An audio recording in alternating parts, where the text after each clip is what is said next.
When a 15-year-old boy with one loose shoe stood in a rain-soaked alley in Hong Kong, bleeding, shaking, staring up at the biggest man most people in that crowd had ever seen, nobody gave him a chance. Not one person. The gamblers had already counted their money. The crowd had already decided. The man across from him had fought 21 times in the back alleys of Kowloon and won every single one. Some of those fights lasted less than a minute. Some of those fighters needed weeks to recover. And here was this boy, skinny, from a drama school, one shoe half falling off his foot, standing in the pouring rain like he hadn't figured out yet that he was supposed to be terrified. But here is the thing nobody in that alley knew that night. That boy was going to become one of the most famous men on the planet. And that fight, that one soaking wet, forbidden, impossible fight in the back streets of Mongkok, was going to be the night that changed everything. His name was Chan Kong Sang. The world would later know him as Jackie Chan. And the undefeated man standing across from him was a Muay Thai master named Dao Ruk, a fighter so devastating, so precise, so completely without mercy inside a fight, that grown men who knew how to handle themselves stepped off the pavement when they saw him coming. Nobody had beaten Dao Ruk. Nobody had even come close. So how did a 15-year-old boy from a Kowloon Drama Academy end up alone in a dark alley facing him? No referee, no rules, no protection, nothing but wet stones and a single bare light bulb swinging in the rain above his head? That story starts with a letter from his mother that he couldn't answer. It runs through a chance meeting with Bruce Lee on a film studio floor that lasted 10 minutes and changed everything. It passes through the hands of a crooked gambling operator who saw a boy and saw only easy money. It lives in the pages of a notebook that was drawn in love and burned in silence. And it ends, 40 years later, with a secret so enormous, so quietly devastating, that when you hear it, you will understand that nothing about that night was what anyone thought it was. Not the fight, not the result, not even the reason it happened. There is a woman in Yau Ma Tei, a retired schoolteacher surrounded by plants in a small flat 3 floors above the street, who has kept that secret in her cardigan pocket for 4 decades. Kept it folded, kept it small. I kept it dry against her skin, the way it was once kept dry against someone else's. She is ready to tell it now. But first, you need to understand the boy. You need to understand the night.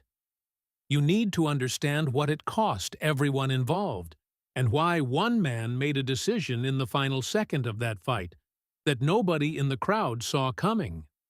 Because once you know what really happened in that alley, once you hear those 4 sentences that were whispered in careful, deliberate Cantonese through the rain to a 15-year-old girl pressed against a wall, you will never think about that night, or that boy, or that fight the same way again.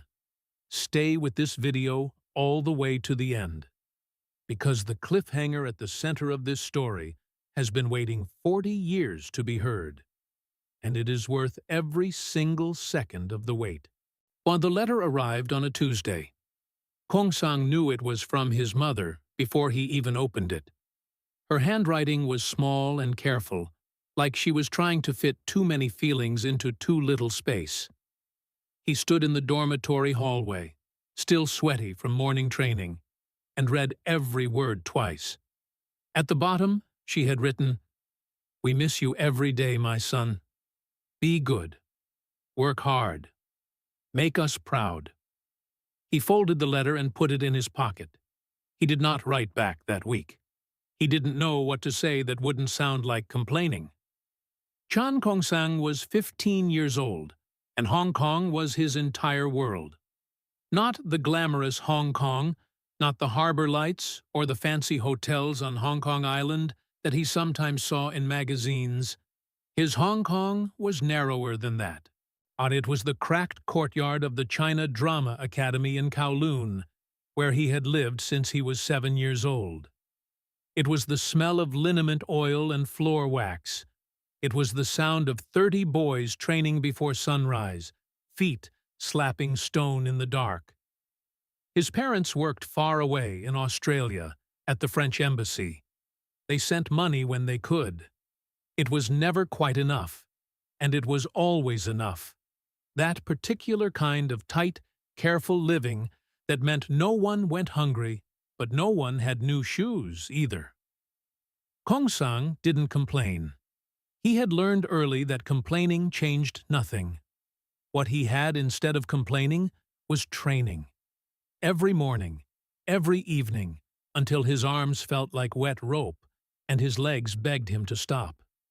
He was good, maybe the best in his year, though he would never say so out loud.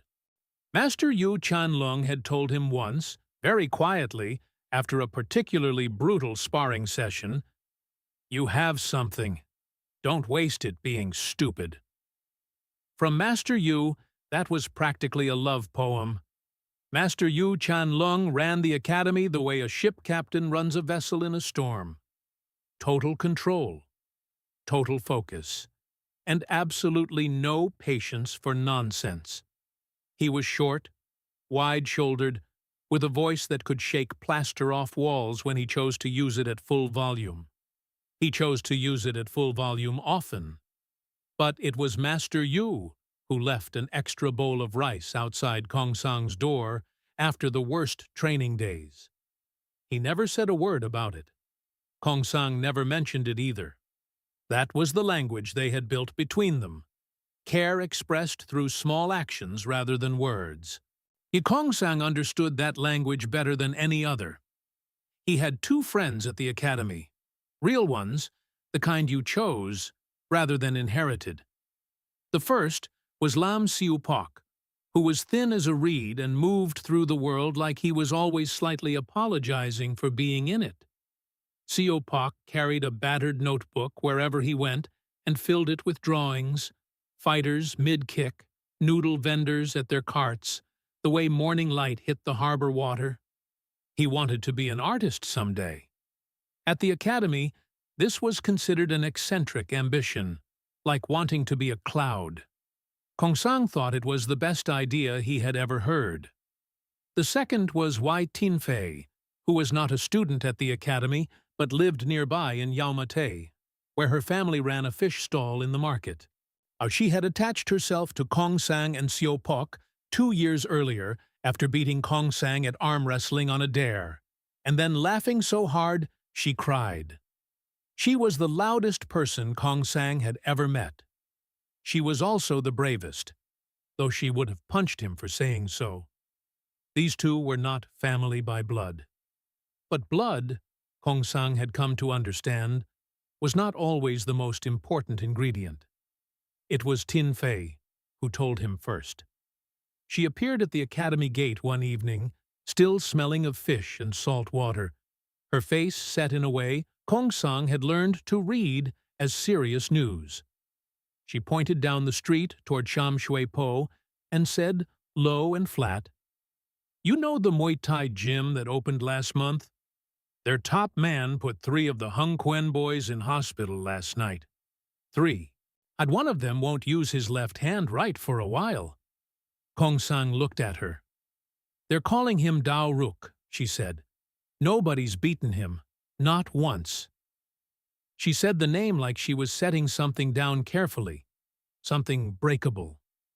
Kong Sang didn't say anything. He looked at the darkening sky above the rooftops. Somewhere down in Sham Shui Po, the night market was lighting up, all noise and smell and color. He put his hand in his pocket and felt the folded edge of his mother's letter. "Make us proud." He went inside for dinner. 3 days after Tin Fei brought him the news about Dao Ruk, Kong Sang got a job. It wasn't much of a job. It paid 30 Hong Kong dollars for a full day's work, which worked out to less than the price of a decent bowl of wonton noodles per hour. The work was standing in the background of film shots at Golden Harvest Studios in Hammer Hill Road, wearing a costume that didn't fit and trying not to blink when the director shouted action. Kong Sang took it without hesitation. $30 was $30. And it got him inside a film studio, which was something he had wanted since he was old enough to want anything. He told himself that was the only reason he was excited. He almost believed it. The studio lot was louder than he expected and smaller. Everything looked different up close than it did on screen. Flatter, more temporary, like the whole world of the film was made of cardboard and clever lighting. Cables snaked across the ground. Men in vests shouted at each other about equipment. Someone was arguing about a lunch order near the far wall. Kong Sang reported to the assistant director, a tired-looking man named Brother Fong, who pointed him toward a group of 10 other young men waiting near a painted backdrop.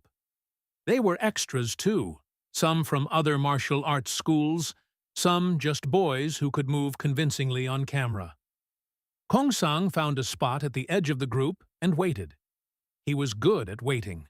The academy had taught him that. An hour passed, then another. And then the far end of the studio went quiet.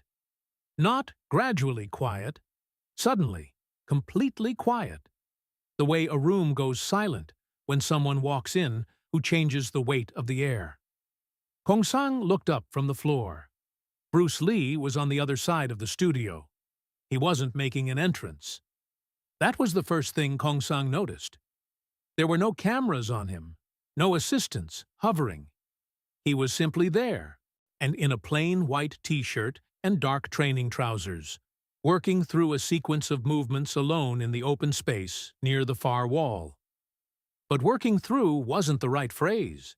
It was more like he was having a conversation with the air, and the air was losing. Kong Sang had seen skilled fighters before. He had trained alongside boys who were genuinely gifted.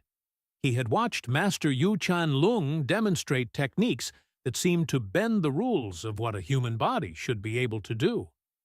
This was different. Bruce Lee moved like thought moves, without the gap between wanting to do something and doing it. Every strike flowed into the next. His footwork left no wasted steps.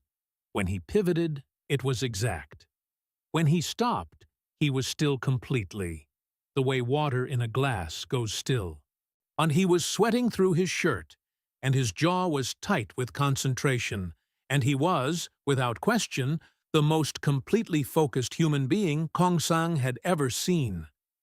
Kong Sang did not realize he had walked closer until he nearly tripped over a lighting cable. He ducked behind a large wooden crate and watched from there, holding his breath like the slightest sound might break something important. Bruce Lee stopped. He turned his head. He looked directly at the crate. "Why are you hiding?" he said, not loudly, not unkindly. "When you move like you want to be seen?" Kong Sang came out from behind the crate. His face was hot.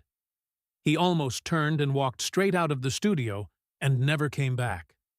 Instead, he stood there and said, "I didn't want to interrupt." Bruce Lee looked at him for a moment. Then he nodded. Once, and like that, was an acceptable answer. "Come here," he said. "Show me something." So Kong Sang did. He didn't perform. He didn't try to impress. He simply moved. The same way he moved on the academy rooftop alone at night, when nobody was watching and there was no reason to be anything other than honest. A combination he had been working on for months. A low spinning sweep into an upward elbow, using momentum instead of force. When he finished, Bruce Lee was quiet for a moment. "Where did that come from?" "I made it up," Kong Sang said. Bruce nodded again, slower this time, like he was placing something into a mental file. They talked for 10 minutes, or Bruce talked mostly, and Kong Sang listened with every part of his body. Bruce spoke about economy of movement, about using a fight's chaos rather than fighting against it, and about the difference between a technique you've learned and a technique you've understood. Then, as the assistant director called across the studio floor, Bruce turned to go. He paused with his back half-turned and said, quieter now, almost to himself, "The fight that teaches you the most is the one you almost didn't survive." He walked away. Kongsang stood on the studio floor for a long moment after he was gone. The noise of the lot rushed back in around him, the shouting, the cables, Brother Fong calling for the extras to assemble. He went. He stood in the background. He didn't blink when the director said action, but for the rest of that day, and on the tram ride home, and lying on his dormitory bunk that night staring at the water-stained ceiling, he turned those 11 words over and over in his mind like a coin he didn't yet know the value of. The fight that teaches you the most. The one you almost didn't survive. He didn't know yet that the fight was already being arranged. He didn't know yet that the man who had just spoken those words was the one who had arranged it. Nobody knew where Dao Ruk slept. That was the first thing people said about him, always, like it explained something important. He had no fixed address anyone could point to. He ate at different noodle stalls each night, always alone, always at the far end of the counter, always gone before the bowl was cleared away. He had been in Hong Kong for 2 years, and in 2 years he had left no trace of himself except for the men he had fought. And those men remembered him just fine. His real name, the one his mother had given him in a village outside Chiang Rai, was Narong Sirifat. He had come to Hong Kong on a cargo boat at age 26, carrying 1 bag and enough Cantonese to ask for water and directions. He was a temple fighter by training, not sport, not competition, but the old ceremonial kind, where you fought at festivals in front of monks and the whole village came to watch, and the fighting meant something beyond winning. In Hong Kong, it meant nothing beyond money. He had tried other work first: dockyard loading, kitchen washing, a month of carrying bricks at a construction site in Suen Wan, until the site foreman realized the workers were too afraid of him to concentrate and let him go. The city had no place that fit him. He was too large, too quiet, too foreign, too everything. Then a man found him. Though that man was Ng Bak Chung. Ng Bak Chung was the kind of man who wore gold like armor, rings on 4 fingers, a watch worth more than most people in Sham Shui Po earned in a year. He smelled of cigarettes and expensive hair oil and something else underneath, something that reminded Kongsang, the first time he smelled it, of the moment before a storm, when the air turns heavy and wrong. Young ran gambling rings the way other men ran restaurants, with obsessive attention to profit and total indifference to the people being used up in the process. Underground fight betting was his specialty. He had an eye for talent, the way a butcher has an eye for a good cut. Purely practical, completely without feeling. And he had found Narong Dao Ruk eating alone at a Sham Shui Po noodle stall one winter night, and had sat across from him uninvited and said, "I can make you money. Real money. Doing the only thing in this city anyone wants from you." Dao Ruk had looked at him for a long time. Then he had agreed. He was not stupid. He knew exactly what was. He knew the percentage he would be paid was a fraction of what collected. He knew he was a horse being run by a man who cared nothing about horses beyond what they could win. He agreed anyway, because the alternative was another month of carrying bricks. That was 2 years ago. In those 2 years, Dao Ruk had fought 21 times in the back alleys and rooftop spaces of Kowloon. He had won 21 times. 3 of those fights had lasted less than a minute, and the longest had lasted 9 minutes and 40 seconds, against a highly regarded northern Shaolin stylist from Mongkok, whom nobody had expected Dao Ruk to beat. The stylist had needed 4 weeks to recover. Dao Ruk had needed ice on his left hand for 2 days and then gone back to training. Kong Sang heard most of this from Chung Yu-Hua.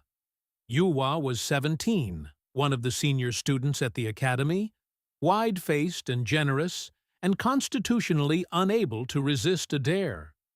He had not set out to challenge Dao Ruk. He had simply been in the wrong street with the wrong group of boys at the wrong hour. And someone had said, "I bet you won't." And Yu-Hua, being Yu-Hua, had said, "Watch me." The fight lasted 40 seconds. Kong Sang visited him in the dormitory the following night. Yu-Hua was sitting up in his bunk, knees pulled to his chest, staring at the wall across from him. His left eye was swollen completely shut. 2 fingers on his right hand were splinted. He had the particular stillness of someone whose body had been reminded of its own fragility in a way it would not forget quickly. Kong Sang sat on the edge of the bunk and didn't say anything for a while.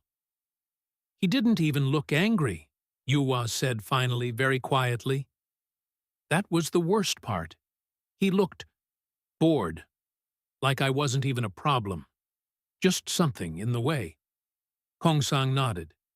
He sat with Yu-Hua until the older boy's breathing slowed and deepened, and his eyes finally closed. Then Kong Sang stood up. He turned off the small lamp on the bedside shelf. He walked to the door. He stood in the doorway for a moment in the dark, listening to the sound of the dormitory, the creak of other bunks, to the distant noise of the street below, the particular nighttime silence of a building full of sleeping boys. He thought about 40 seconds. He thought about Yu-Hua's face. He thought about 11 words spoken on a studio floor by a man in a white t-shirt. Then he went to his own bunk, lay down, and made his decision. He started that same night. No announcement. No plan written down. Kong Sang simply waited until the dormitory went quiet, until the last cough and creak and whispered conversation faded into sleep. And then he got up, pulled on his training clothes in the dark, and climbed the narrow staircase to the rooftop. The city spread out below him in every direction, all light and noise and restless movement, Hong Kong doing what Hong Kong always did, which was refuse to sleep. A warm wind came off the harbor. See, somewhere down in the streets, a radio was playing, too faint to make out the song. Kong Sang stood in the middle of the rooftop and began to move. He didn't train the way Master Yu had taught him. Not exactly. Master Yu's way was beautiful and correct, and built on centuries of accumulated wisdom, and Kong Sang respected every part of it. But Master Yu's way was also designed for a different kind of fight. Formal, structured, 2 people who understood the same rules. Dao Ruk did not fight by those rules. Dao Ruk fought by Muay Thai, elbows and knees and clinch work, and a killing patience that waited for exactly the right opening and then moved through it like a door swinging shut. Kong Sang had watched enough of it from a distance to understand that trying to match Dao Ruk's power was a plan for getting badly hurt. So he built something else instead. He used the rooftop's edges, rolling away from imaginary strikes, bouncing off the low wall, turning the boundary into part of the fight rather than a danger. He worked on getting low and staying low, under the height where Dao Ruk's elbows lived. He practiced not blocking. Blocking Dao Ruk's arms would be like trying to stop a door with your face, but redirecting, using the force of an incoming strike to spin himself to a new angle. He didn't know if it would work. He did it anyway, night after night, until his lungs burned and his knees ached, and the city below him blurred at the edges. Tin Fei found him on the fifth night. Kong Sang heard the rooftop door open and spun around, fists raised, heart firing, then dropped his hands when he saw who it was. So she stood in the doorway in her fish market jacket, arms crossed, looking at him with an expression he had never seen on her face before. Not anger, something quieter and much harder to argue with. She sat down on the low rooftop wall and waited until he came and sat beside her. For a while, neither of them spoke. The radio down in the street had found a different song now, something slow and sad in a minor key. Then Tin Fei said, "My brother's name is Tingit." Kong Sang looked at her. She had never mentioned a brother before. In 2 years of friendship she had talked about her mother, her father, the fish stall, the horrible early mornings, the smell that never fully washed out of her hair. Never a brother. "He was 19, she said. "He wanted to impress our father. Our father used to say the only men worth respecting were men who weren't afraid of anything." Tingit believed him. She paused. "There was a fighter in our neighborhood. Tingit challenged him in front of everyone at the night market." She stopped again. The slow song drifted up from below. "He walks with a limp now," she said. "His left leg. Always will. Our father doesn't talk about being afraid anymore." She wasn't crying. Her voice was steady and flat, the way a voice gets when a person has already done all the crying available to them on a particular subject, and what remains is just the shape of the story. Kong Sang sat with that for a moment. He didn't rush to fill the silence. Then he said, "I'm not doing this to prove anything to anyone. I'm not doing it for pride." He looked at his hands. "Yuhua is still shaking in his sleep. I sat next to him. I heard it."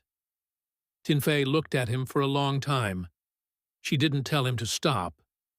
That was the closest thing to a blessing he was going to get, and he knew it. 2 nights later, Xiao Pak appeared. He came through the rooftop door at 11:30 carrying his notebook, which was unusual. He normally kept the notebook close but private, turned away from other eyes. Tonight he held it out to Kong Sang without a word. Kong Sang took it and opened it. Every page for the last 30 pages was filled with drawings, not random sketches, but something systematic and careful. Dao Ruk, rendered from memory, in sequence. Here was his fighting stance. Weight slightly back, hands high. Here was the half-second pause that came before his left elbow strike, the way his right shoulder dropped a fraction as warning. Then here were his footwork patterns, mapped out in small arrows across the page, like a strange kind of dance notation. Xiao Pak had been climbing onto rooftops in Sham Shui Po for 3 weeks, watching Dao Ruk train through a second-hand pair of binoculars, drawing what he saw. Kong Sang looked up at him. Xiao Pak shrugged very slightly and looked away at the city. His ears had gone red.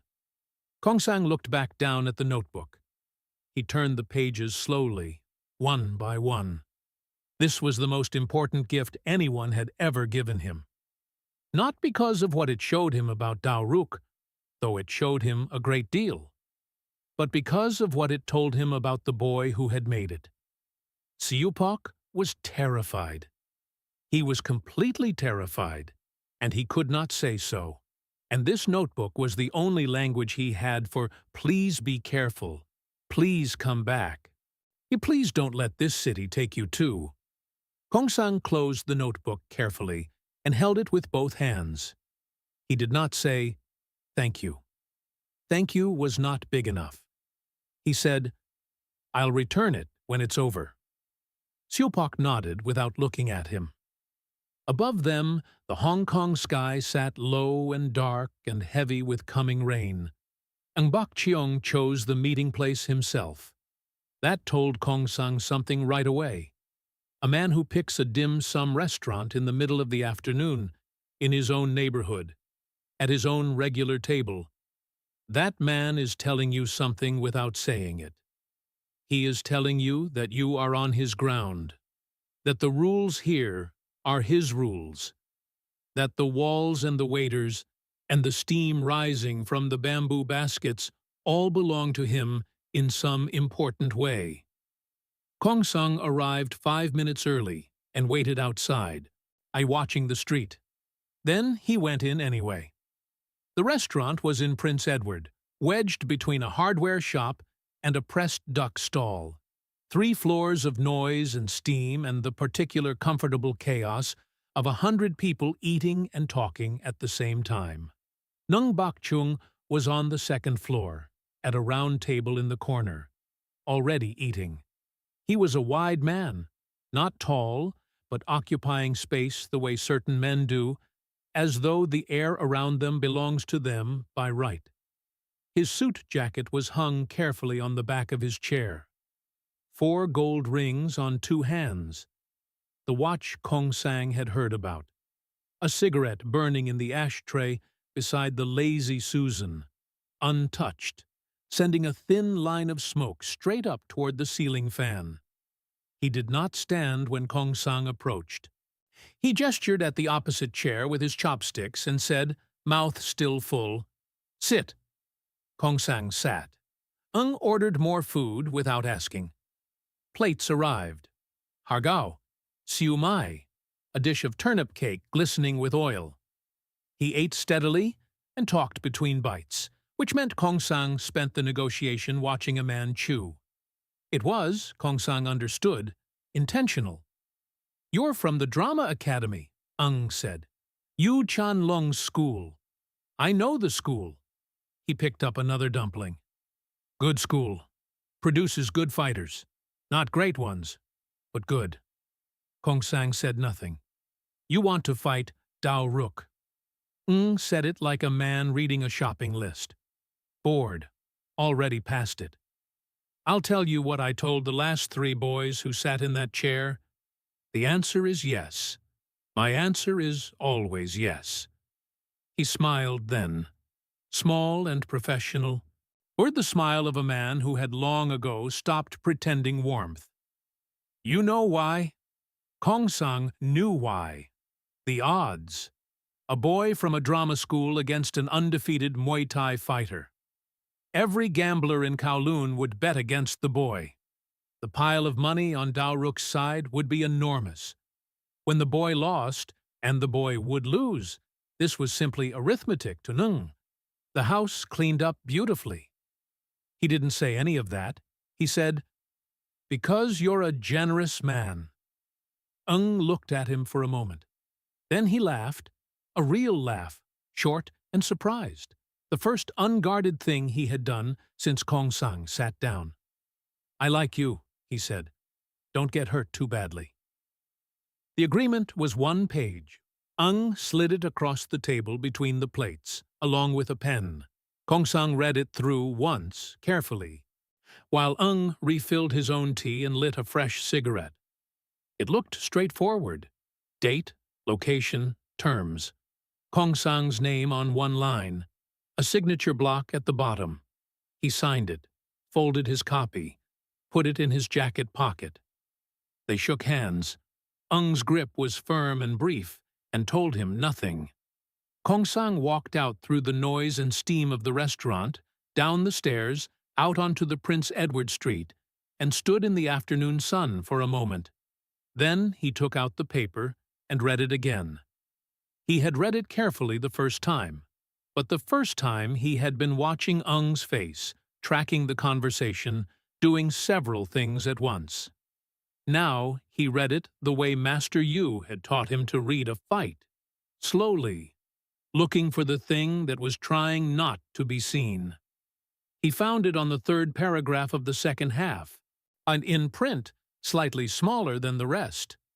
All injuries sustained during the bout are the sole responsibility of the competing parties. The organizing body accepts no liability for medical costs, permanent injury, or any other outcome resulting from participation. Kong Sang read the paragraph twice. Then he folded the paper back up and put it in his pocket. He walked to the tram stop. He rode back to Kowloon. He went to the dormitory bathroom, the small one at the end of the hall that nobody used because the tap dripped all night, and he sat on the floor with his back against the cold wall and read the paragraph a third time under the bare yellow bulb. He thought about Yu Hua's splinted fingers. He thought about Tin Fei's brother and the limp that would never go away. He thought about 11 words on a studio floor. He folded the paper. He went to his bunk. He pushed the paper flat under his mattress, directly below where he slept. He lay down. He looked at the ceiling. Outside, the dripping tap counted the seconds. He did not sleep for a very long time. The night of the fight, it rained. Not the soft kind of rain that made Hong Kong smell clean and new. The hard kind. The kind that came straight down like it meant something, bouncing off the stones, turning the alley gutters into fast brown rivers, soaking through a jacket in 30 seconds flat. The kind of rain that sensible people stayed inside for. The alley behind the Mong Kok night market was packed. They came from everywhere. Dock workers still in their work clothes.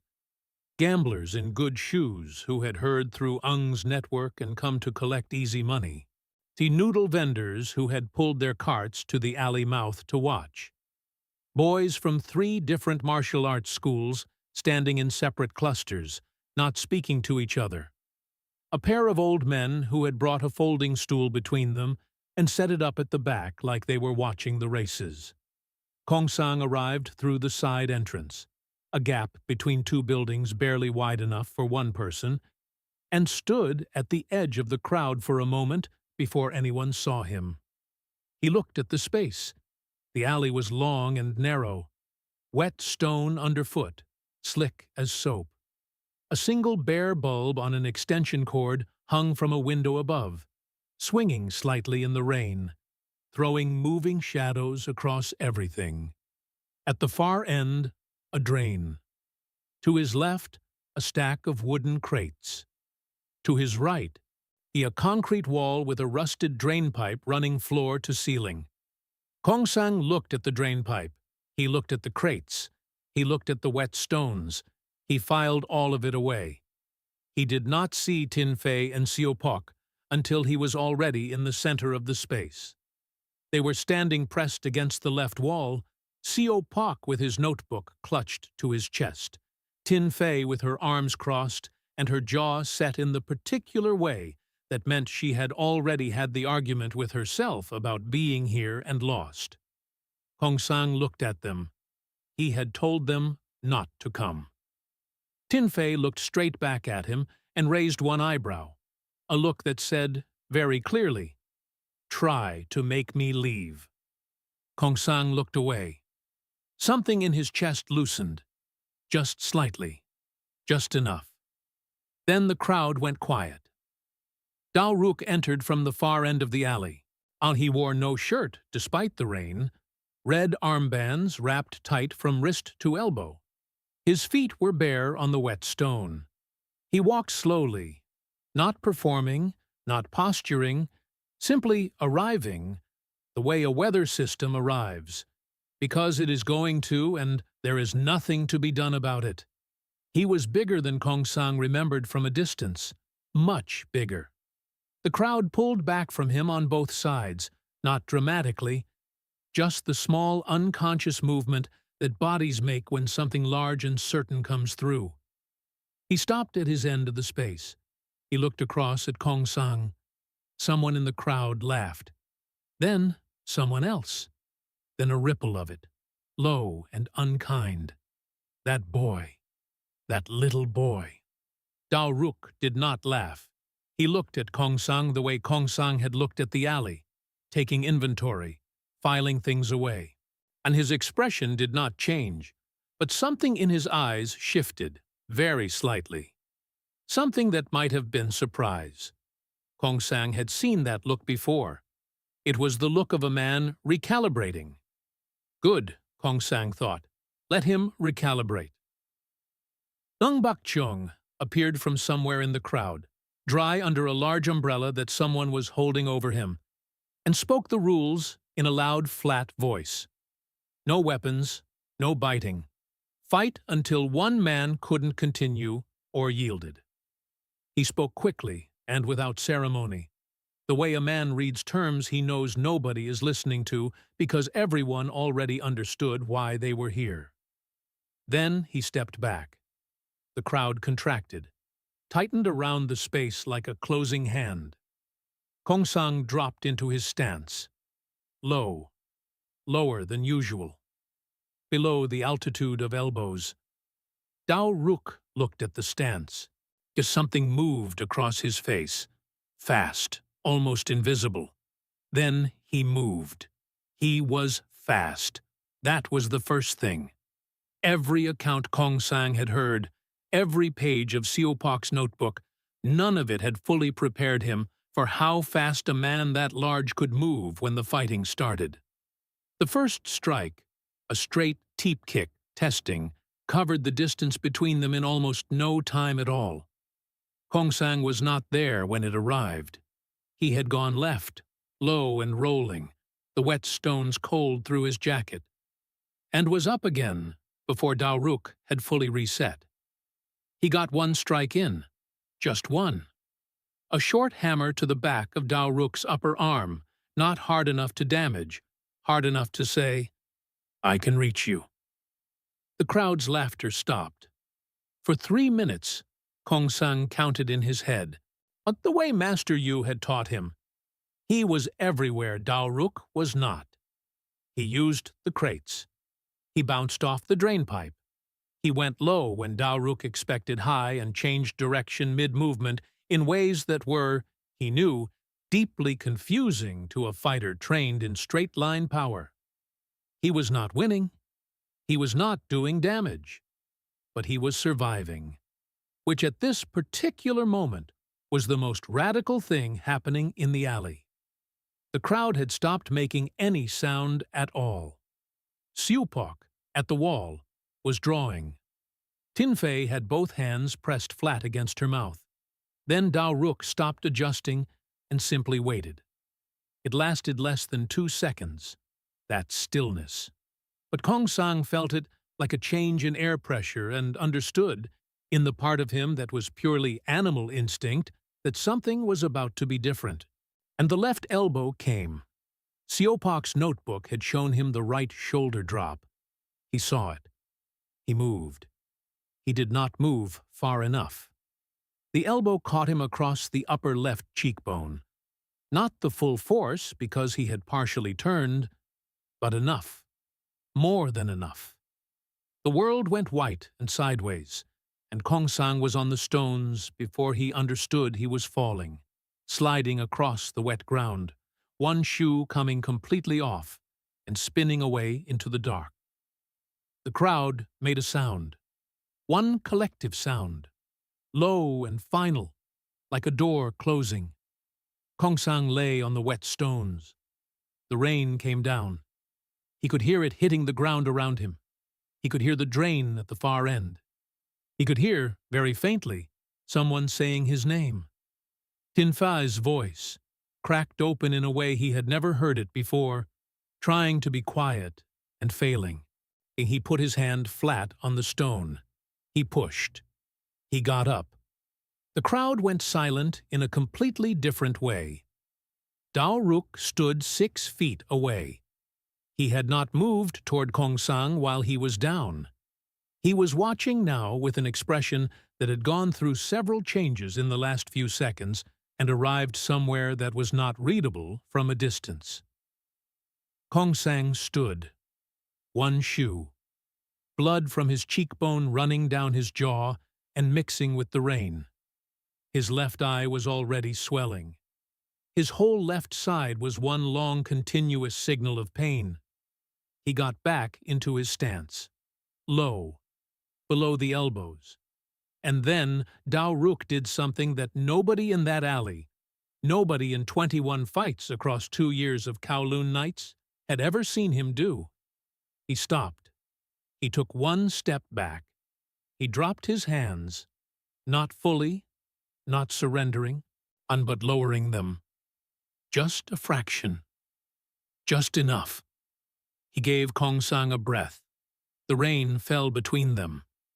The bare bulb swung on its cord above, and the shadows moved back and forth across the wet stones, and the alley was so quiet that the dripping of the gutters was the loudest thing in the world. It was not mercy. It was something rarer than mercy. It was one fighter looking at another fighter, across every difference of age and size and origin and experience, and saying, without words, "I see you." Kong Sang breathed. He breathed again. The fight moved toward its ending.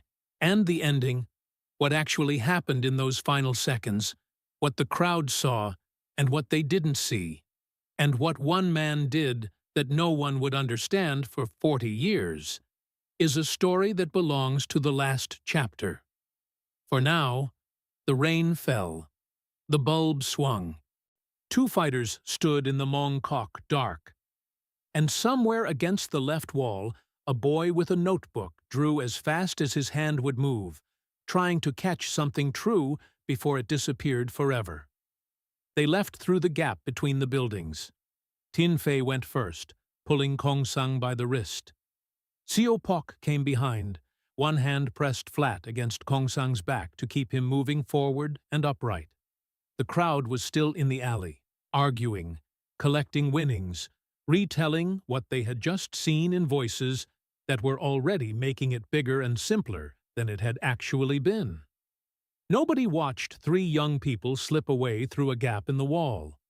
Nobody except Bak Chung, who stood under his umbrella and watched them go and said nothing. They took the long way home. Not the main streets, the back lanes, on the narrow ones that ran behind the shops and restaurants, smelling of kitchen waste and cardboard, and the particular sour warmth of a city's hidden interior. Tin Fei knew every one of them. She had grown up navigating the back routes of this neighborhood, cutting minutes off the walk to the fish market before sunrise, learning which lanes were safe at which hours. She walked fast and said nothing. Siu Pok walked on Kong Sang's left side, close enough that their arms touched. He had put his notebook inside his jacket to keep it dry. His face was very still. The particular stillness of someone concentrating hard on not showing what they were feeling. Kong Sang walked between them. He was conscious. Mostly. The world had a slight tilt to it that he suspected would be worse in the morning. His left eye had swollen to a narrow slit. Every breath pulled tight across his left ribs. He had found his missing shoe. Siupak had retrieved it from the corner of the alley without being asked, but his hands were shaking too much to tie the lace properly, and he had given up and left it loose. He was saying something. Tin Fei noticed it after the first few minutes. Not loud, barely a murmur, barely above breathing. The same few words, repeated, in a voice so low and flat it didn't sound like talking. It sounded like something running on its own, separate from the rest of him, the way a wheel keeps spinning after a cart has stopped. She couldn't make out the words. She told herself it was pain. She told herself it was shock. She tightened her grip on his wrist and walked faster, and told herself not to listen too hard. See, they got him through the academy's side gate, the one with the broken latch that had been broken for 2 years because reporting it meant explaining how they knew about it, and up the back stairs and into the dormitory without passing a single lit room. Master Yu Chan Lung's light was off. All of them breathed. Tin Fei sat Kong Sang on his bunk and looked at his face in the thin light from the window. She had seen her brother's face after his fight. She had held a wet cloth to it in the kitchen while her mother cried quietly over the sink. She knew the geography of this kind of damage, where it was serious and where it was merely terrible looking. She pressed 2 fingers gently along his cheekbone. Kongsang didn't flinch. That worried her more than flinching would have. "Nothing broken," she said, mostly to convince herself. She found a cloth and cold water. She cleaned his face with the focused, efficient care of someone who had learned that falling apart was a luxury with a time limit. Siu Pak sat on the floor beside the bunk with his back against the wall and his knees pulled to his chest and said nothing at all. When Kongsang's face was clean, Tin Fei sat back and looked at him. He was looking at the wall, still murmuring. The same words, the same flat, quiet tone. His eyes were open but pointed at something none of them could see. "Kongsang," she said. He stopped. He blinked. He looked at her, really looked, focused and present, for the first time since the alley. "Go to sleep," she said.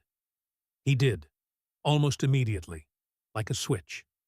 One moment upright, the next sideways on the bunk, eyes closed, breathing long and slow. Tin Fei pulled his jacket over him. She stood there for a moment looking at his face, which in sleep looked younger than 15. Which looked, she thought, like a child who had no business being in any alley at any hour.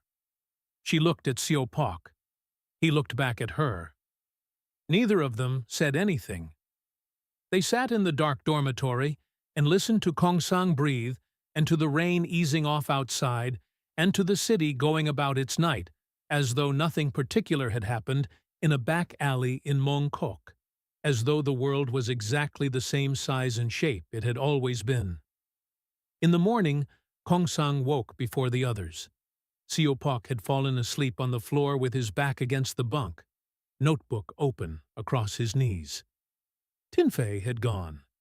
She had the fish market at 4, same as always, the world's demands being indifferent to the previous night's events.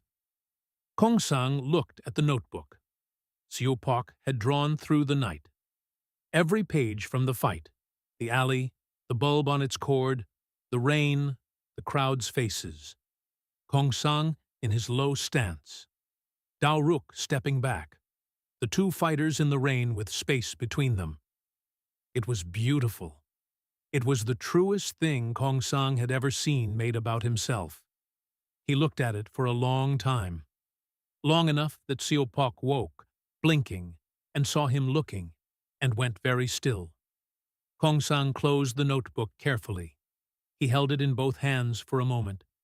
Then he got up, walked to the small sink at the end of the dormitory, and burned it, page by page, holding each sheet over the drain until the flame took it, and watching the drawings curl and blacken and fall as gray flakes into the water below. Siu Pak stood in the dormitory doorway and watched, and did not say a single word. When it was done, Kongsang rinsed the drain and dried his hands. He turned around. "It didn't happen," he said. His voice was quiet and certain and completely without cruelty. "None of it. You were never there." Siu Pak looked at him for a long moment. Then he nodded. Later that day, when Tin Fei came back from the market smelling of fish and cold morning air, Kongsang told her the same thing. She listened with her arms crossed and her eyes moving across his face, reading him, measuring him, deciding something. Then she nodded too. The secret settled over all three of them like weather, like something that had always been there. Kongsang went to afternoon training.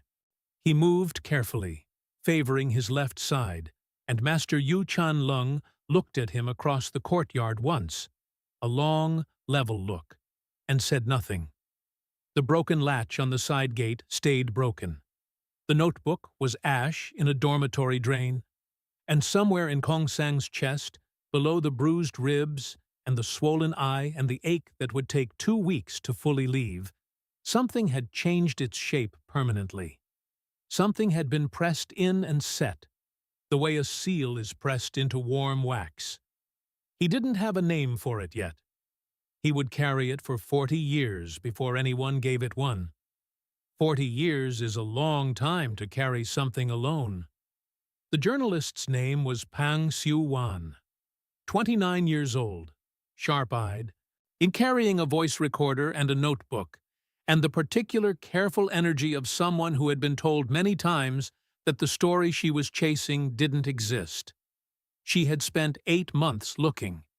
She had followed threads through old film studio records, through Academy registration documents yellowed at the edges, through the memories of aging men who remembered a particular night in Mongkok the way people remember weather. Imprecisely, emotionally, everyone's version slightly different from everyone else's. Every thread led eventually to the same name. Y. Tin Fei.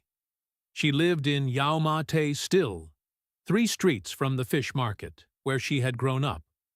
The flat was small and full of plants, hanging from the ceiling, crowding the windowsill, climbing a trellis she had built herself along the kitchen wall. Retired now, after 31 years teaching primary school in the same building 2 blocks away. Her hair was silver. Her hands were steady. Her eyes, when she opened the door and looked at Pang Siu-wan, were the eyes of someone who had been expecting this visit for a very long time and had simply been waiting to find out which year it would arrive. She made tea. She sat down. She said, "Ask what you came to ask," Pang Siu-wan asked carefully. She had learned, doing this work, that the way you asked a question shaped the answer you received. She asked about the night, about the alley, about a 15-year-old boy with 1 loose shoe. Tin Fei listened to each question completely before answering. She held her tea in both hands. Outside the window, Yau Ma Te moved through its afternoon. Deliveries, school children, on the distant clatter of the market 2 streets over. Then Tin Fei set down her cup. She said, "I'm going to tell you 3 things. I have never told anyone any of them. After today, I don't want to be asked again." Pang Siu-wan turned on her recorder. Her hand was not quite steady. "The first thing," Tin Fei said, "is that the fight did not end the way the crowd believed." She described the final seconds. Dao Ruk moving. Kong Sang, battered, one eye swollen, ribs already screaming, still in his stance, still low, still refusing. The crowd expecting the finish that did not come the way anyone expected. "Dao Ruk pulled his last strike," she said, "in the very last second. Not completely. It still connected, it still hurt. But he pulled it. Enough." She looked at Pang Siu-wan steadily. The crowd didn't see it, and they saw what they expected to see. Bak Cheung saw it. I watched his face, and he chose to record the result the way it suited him. But I was close. I was against that wall, and I was watching that man's arm, and I know what a pulled strike looks like. She picked up her tea again. "Kong Sang knew too," she said quietly. "That's what he kept saying that night, all the way home through the back lanes, over and over, until I thought it was the pain talking." She paused. "It wasn't the pain." Pang Siu-wan looked up from her notebook. "He let me win," Tin Fei said. "That's what Kong Sang kept saying. All night. He let me win. He let me win." The second cup of tea came and went. Outside, a child was kicking something metal down the pavement. The sound rang and faded and rang again. "The second thing," Tin Fei said, "it is what I didn't tell him. What I have never told him. What I should have told him 40 years ago, and didn't because I was 22 years old, and I didn't understand yet what it would mean to carry it." She set down her cup for the last time. She told Pang Siu-wan about after the fight, Kong Sang already being helped toward the gap in the wall by Siu Pok, the crowd breaking apart around her, and then a hand on her shoulder. Large, careful, unmistakable. Dao Ruk, standing behind her in the rain, red armbands dark with water, looking down at her with an expression she had never been able to properly name in 40 years of trying. He pressed something into her hand, a piece of paper, folded small and tight, dry because it had been kept against his skin inside the armband. He spoke 4 sentences in careful, accented Cantonese, the Cantonese of someone who had learned it slowly and deliberately and wanted to be precisely understood. Tell the boy he fought well.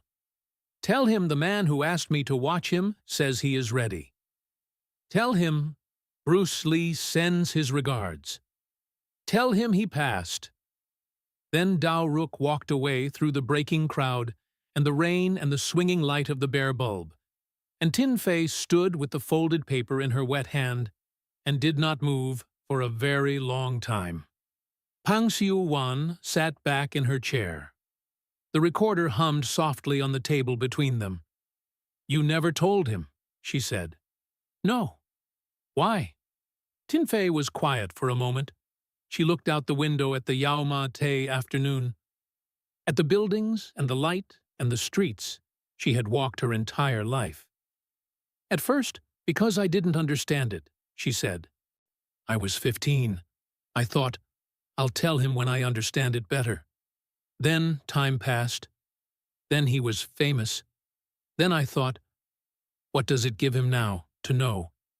Does it make the fight more real or less? Does it make what he did that night bigger or smaller?" She shook her head slowly. "I never found a good answer, so I kept it." She reached into the pocket of her cardigan. She placed a small folded piece of paper on the table between them. Old. The paper soft and dark at the edges with age, the fold lines deep as cuts. She did not unfold it. "I kept that too," she said. 40 years. Pang Xiu-wan looked at the paper. She did not touch it. "Why now?" she asked. "Why tell it now?" Tin Fei looked at her steadily. "Because," she said very simply, "he should know. Before it's too late for it to matter." Pang Xiu-wan walked out of the building into the Yao Ma Tei afternoon. She stood on the pavement for a moment. Around her the neighborhood moved and breathed and argued and ate and went about itself with total indifference to what had just been said in a small flat full of plants 3 floors above. She thought about a 15-year-old boy getting up off wet stones with one loose shoe. She thought about a man who had never lost a fight, choosing, in the final second, to lose one.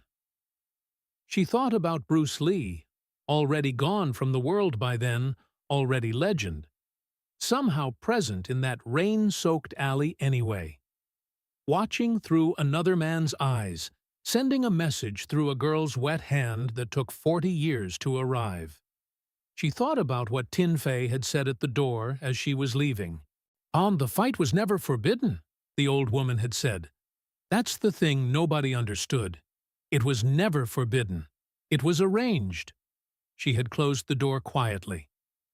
"It was a test," she had said, through the closed door one final time. And the boy passed.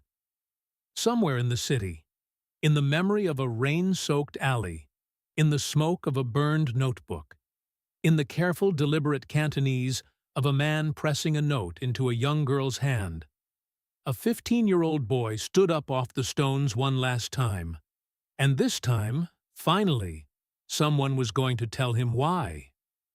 Before you go, drop a comment right now and tell me where you are watching this from. I want to know.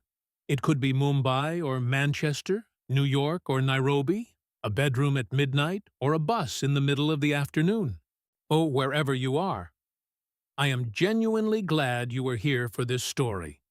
If this video moved you even a little, if any part of that rain-soaked alley stayed with you, hit the like button right now. It takes 1 second, and it helps this story reach someone else who needs to hear it. That is how kindness spreads. Not in big dramatic gestures, just one tap at a time. And if you are not subscribed yet, please do it now. Every single week we bring you stories exactly like this one. Stories that got buried. Stories that never made the headlines. Stories about real people who did extraordinary things when nobody was watching. You do not want to miss what is coming next. Speaking of which, there is a video on your screen right now. Click it. Watch it. I promise you it is worth it. Thank you for being here. Thank you for listening all the way to the end. Now go. The next story is already waiting for you.